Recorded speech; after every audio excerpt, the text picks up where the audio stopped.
Իհեճուկս Հայաստանի Հանրապետության կառավարության եւ միջազգային հանրության գործադրած ջանքերի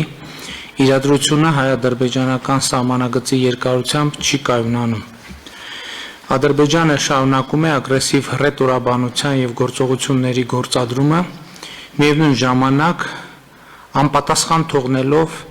իրադրության քաղաքական եւ երկարաժամկետ կարգավորման ուղղված միջազգային հանրության բոլոր առաջարկները։ Որպես այդպիսին ուզում եմ կրկին նշել ԵԱՀԿ Մինսկի խմբի համանախագահների օրինակ ապրիլի 13-ի հայտարարությունը, որով նրանք կողմերին կոչ են անում առանցին իսկ հնարավորության դեպքում վերսկսել բարձր մակարդակի քաղաքական երկխոսությունը համանախագահների հովանու ներքո։ Ուզում եմ հիշեցնել, որ մինչև օրս Ադրբեջանը չի արձագանքել այս կոչին, մինչդեռ Հայաստանը բազմիցս ընդգծել է իր պատրաստակամությունը ցանկացած պահի սկսելու բանակցային գործընթացը առաջարկվող ֆորմատով։ Մենք արտահայտել ենք նաև ԵԱՀԿ Մինսկի խմբի համանախագահության մանդատից դուրս գտնվող հարցերի վերաբերյալ երկխոսության մեջ լինելու մեր պատրաստակամությունը։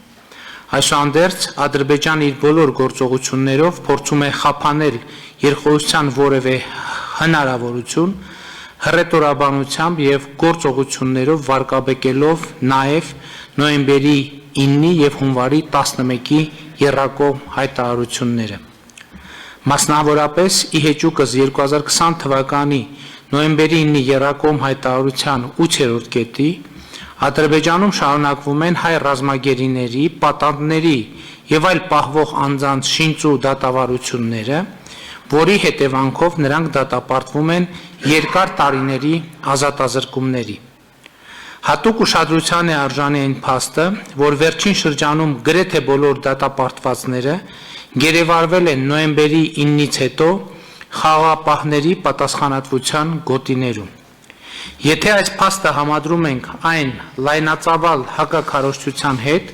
որ Ադրբեջանում վարվում է ընդդեմ խաղաղապահների եւ այն փաստի հետ, որ Ադրբեջանը մինչև օրս չի ստորագրել խաղաղապահների մանդատը, ակնհայտ է դառնում, որ սա խաղաղապահների, այսինքն Լեռնային Ղարաբաղում կայունության ու խաղաղության դեմ իրականացվող գործողությունների շարք է։ Ադրբեջանը հետևողական գործողություններ է ձեռնարկում նաև վարկաբեկելու տարածաշրջանային կոմունիկացիաների բացման թեման։